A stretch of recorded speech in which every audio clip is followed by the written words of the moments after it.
Kaleshwaram commission లో భాగంగా ఈరోజు మమ్మల్ని పిలవడం జరిగింది.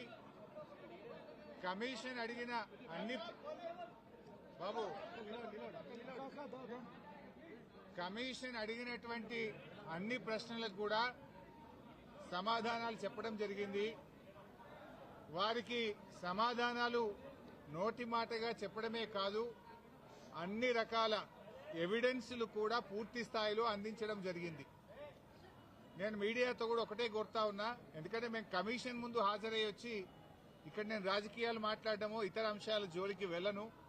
రాజకీయాలుంటే రేపు మాట్లాడుకుందాం, క్వశ్చన్ అండ్ ఆన్సర్స్ రేపు అడగండి, అన్నిటికీ ఆన్సర్ ఇస్తా.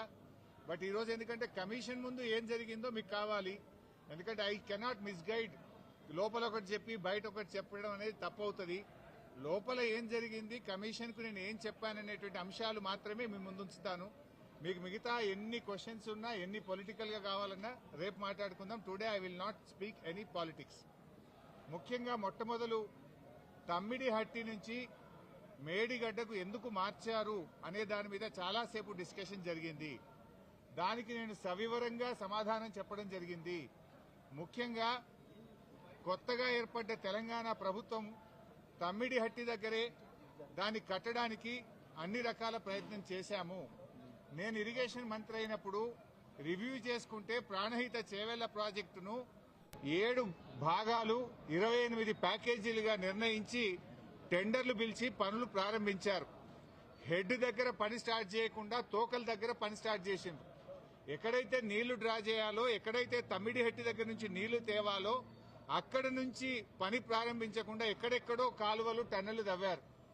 సో నేను ఇరిగేషన్ మంత్రి అయిన తర్వాత రివ్యూ చేసి, మరి ఈ ప్రాజెక్టులో ఆల్రెడీ ఖర్చు జరిగింది కదా, దీన్ని కొనసాగించాలని అప్పటి మహారాష్ట్ర కాంగ్రెస్ ప్రభుత్వానికి మేము కన్సల్ట్ చేశాం. హసన్ మిష్రిఫ్ గారు కర్ణాటక ఇరిగేషన్ మినిస్టర్ గా ఉంటే ఆయన దగ్గరికి ప్రభుత్వం ఏర్పడ్డ నెల రోజులకే వెళ్లి, మీరు దయచేసి మాకు అనుమతి ఇవ్వండి, మేము ఇక్కడే మహారాష్ట్ర ప్రభుత్వానికి మేము కోరాం, దయచేసి మాకు అనుమతి ఇవ్వండి, మేము మా వాళ్ళు మాకంటే ముందున్న ప్రభుత్వం మరి తమ్మిడిహట్టిని నిర్ణయించుకొని ఆల్రెడీ పనులు ప్రారంభించారు, 28 ప్యాకేజీలకు టెండర్లు పిలిచారు, మమ్మల్ని ఇక్కడ కట్టుకోవడానికి అనుమతి ఇవ్వండి అని అప్పటి మహారాష్ట్ర కాంగ్రెస్ మంత్రి, నీటిపారుదల శాఖ మంత్రి హసన్ మిష్రిఫ్ గారిని కోరాం. ఆ మినిట్స్ ఆఫ్ ద మీటింగ్ కూడా కమిషన్ కు అందించాను. ఆనాడు ఇరిగేషన్ మంత్రిగా ఉన్నటువంటి మిష్రిఫ్ గారు చాలా స్పష్టంగా ఏం చెప్పిందంటే, మేము 7 ఏళ్లుగా ఇక్కడ కట్టడానికి ఒప్పుకోలేదు, మా రాష్ట్రంలో ధర్నాలు ఉద్యమాలు జరుగుతా ఉన్నాయి, మేము 152 మీటర్ల దగ్గర ఒప్పుకోలేము, ఈ విషయం మీద మా ముఖ్యమంత్రి పృథ్వీరాజ్ చౌహాన్ గారు మీ ముఖ్యమంత్రి కిరణ్ కుమార్ రెడ్డికి ఇప్పటికే లేఖ రాశారు అని ఆ లేఖ నాకు అందించారు. ఆ లేఖని ఇప్పుడు కమిషన్ దృష్టికి తీసుకుపోయాను నేను. ఆ లేఖలో ఏముందంటే, మీకు మీరుగా నిర్ణయించుకొని పనులు ప్రారంభిస్తే మీరు చేసే ఖర్చు, మీరు చేసే డబ్బు ఏదైతే ఖర్చు చేస్తుందో అదంతా వృధాగా మారే అవకాశం ఉంది అని పృథ్వీరాజ్ చౌహాన్ గారు మన రాష్ట్ర ముఖ్యమంత్రికి రాసిన లేఖను ఆనాటి కాంగ్రెస్ మంత్రి నాకు ఇచ్చారు. అంటే మీరు ఇట్లా పోతున్నారు, తప్పు అనే విషయం, ఆ విషయం కూడా కమిషన్ దృష్టికి తీసుకుపోయాం. ఎట్ ద సేమ్ టైం ఒక 5-6 మీటింగ్లు జరిగినాయి మహారాష్ట్ర తెలంగాణ మధ్య. 5-6 మీటింగ్లు మినిస్టర్ లెవెల్లో, ఇంజనీర్ల లెవెల్లో, ఫైనల్ గా ముఖ్యమంత్రి కేసీఆర్ గారు స్వయంగా మహారాష్ట్రకు వచ్చి మహారాష్ట్ర ముఖ్యమంత్రి ఫడ్నవీస్ గారితో జరిగిన చర్చల మొత్తం సారాంశాన్ని వారికి చెప్పే ప్రయత్నం చేశాం. ఎందుకంటే అనేక ప్రయత్నాలు చేశాం. మహారాష్ట్రలో కాంగ్రెస్ ప్రభుత్వంపై బీజేపీ ప్రభుత్వం వచ్చింది. అప్పుడు గిరీష్ మహాజన్ గారు నీటిపారుదల శాఖ మంత్రిగా ఉంటే 2015 జనవరిలో నేను వెళ్లి గిరీష్ మహాజన్ గారిని కూడా, మీరు ఎంత నష్టపరిహారం అడిగినా ఇస్తాము, దయచేసి మాకు ఉద్యమాల్లో నుంచి వచ్చిన ప్రభుత్వం, నీళ్ల కోసమే తెలంగాణ ఉద్యమం జరిగింది, నీళ్లే మాకు జీవాధారం, మాకు తమ్మిడిహట్టి దగ్గర అనుమతించండి అని గిరీష్ మహాజన్ గారిని కూడా కోరాం. ఆయన కూడా ససేమిరా అన్నారు. అప్పుడు మన రాష్ట్ర ముఖ్యమంత్రి కేసీఆర్ గారు స్వయంగా మహారాష్ట్రకు వచ్చి అక్కడ మహారాష్ట్ర రాజ్భవన్ లో విద్యాసాగర్ రావు గారి గవర్నర్ గారి సమక్షంలో మహారాష్ట్ర ముఖ్యమంత్రి ఫడ్నవీస్ గారిని 17 ఫిబ్రవరి 2015 రోజు తమ్మిడిహట్టి దగ్గర బ్యారేజ్ కట్టడానికి అనుమతి ఇవ్వండి అని అనేక రకాలుగా కేసీఆర్ గారు మహారాష్ట్ర ప్రభుత్వాన్ని, మహారాష్ట్ర ముఖ్యమంత్రి గారికి విజ్ఞప్తులు చేశారు. అయినా వారు ససేమిరా అన్నారు. ఫడ్నవీస్ గారు మాట్లాడుతూ మాకంటే ముందు 7 ఏళ్లు కాంగ్రెస్ ప్రభుత్వం ఉండే, 7 ఏళ్లు కాంగ్రెస్ ప్రభుత్వం తమ్మిడిహట్టి దగ్గర ఒప్పుకోనప్పుడు ఇవాళ నేను బీజేపీ గవర్నమెంట్, ఆ రోజు తమ్మిడిహట్టి దగ్గర కట్టొద్దని నేనే ధర్నాలు చేసినా, పోరాటాలు చేసినా, ఇవాళ నేనెట్లా ఒప్పుకుంటా, రాజకీయంగా అది ఎట్లా సాధ్యమైతుంది, ఒప్పుకునే ప్రశ్నే లేదని ఆ రోజు ఖరాఖండిగా మహారాష్ట్ర ముఖ్యమంత్రి గారు కేసీఆర్ గారికి చెప్పారు. 7 ఏళ్లు మహారాష్ట్రలో కాంగ్రెస్, ఢిల్లీలో కాంగ్రెస్, మన దగ్గర కాంగ్రెస్, 3 చోట్ల కాంగ్రెస్ ప్రభుత్వం ఉన్నా తమ్మిడిహట్టి దగ్గర బ్యారేజీలకు ఒప్పించడంలో, అగ్రిమెంట్ చేయడంలో, పనులు చేయడంలో ఆనాటి కాంగ్రెస్ ప్రభుత్వం పూర్తిగా ఫెయిల్ అయింది. నాటి కాంగ్రెస్ ప్రభుత్వంలో ఉత్తమ్ కుమార్ రెడ్డి, కోమటిరెడ్డి వెంకటరెడ్డి, శ్రీధర్ బాబు వీళ్లే తెలంగాణ ప్రాంతం నుంచి మంత్రులుగా ఉన్నారు. మీరు పట్టించుకోలే, 7 ఏళ్లు మీరు చేయలే. బట్ అయినా మేము అన్ని రకాలుగా ప్రయత్నం చేశాం.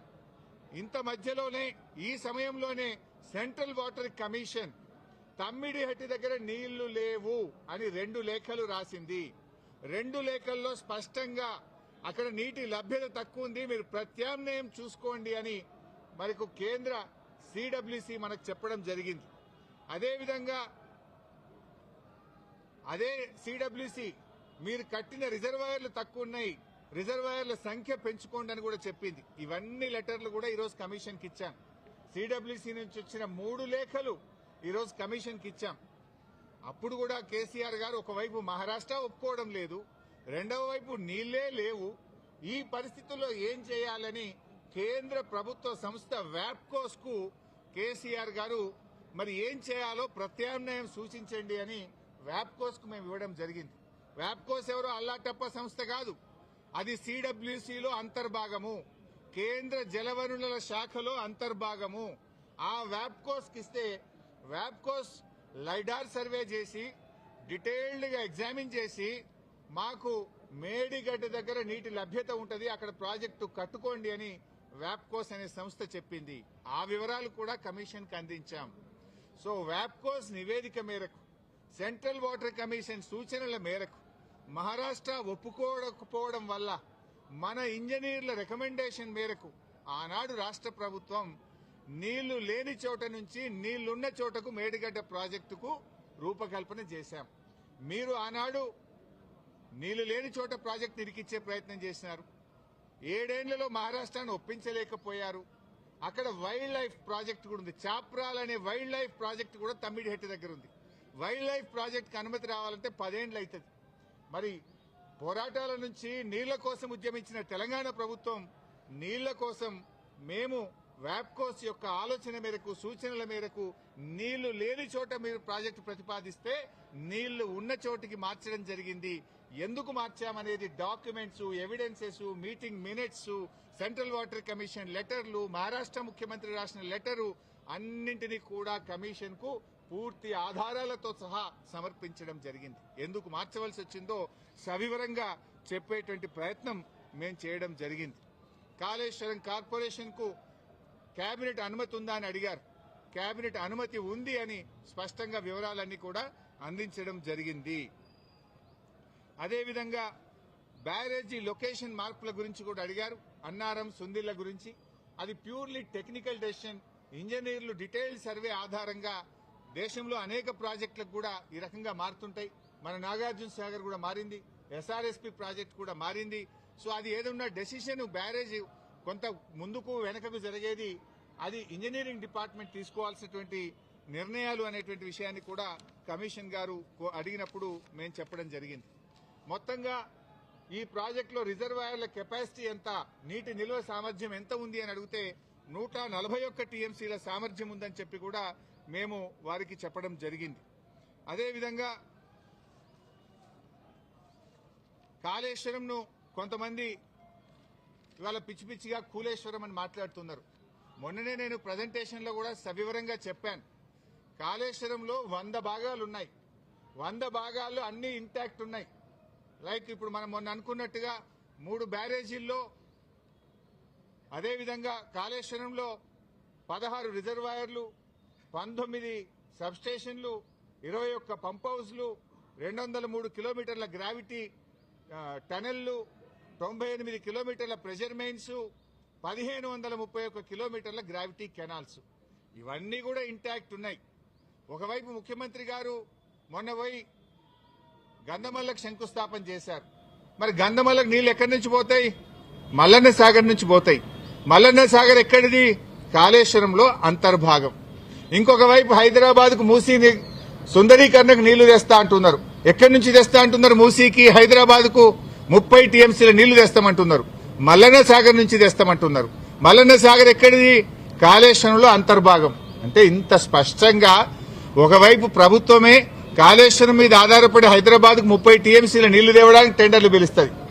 ఇంకొక వైపు మల్లన్న సాగర్ మీద ఆధారపడ్డ గంధమల్లకు టెండర్లు పిలిచి ముఖ్యమంత్రి శంకుస్థాపన చేస్తారు.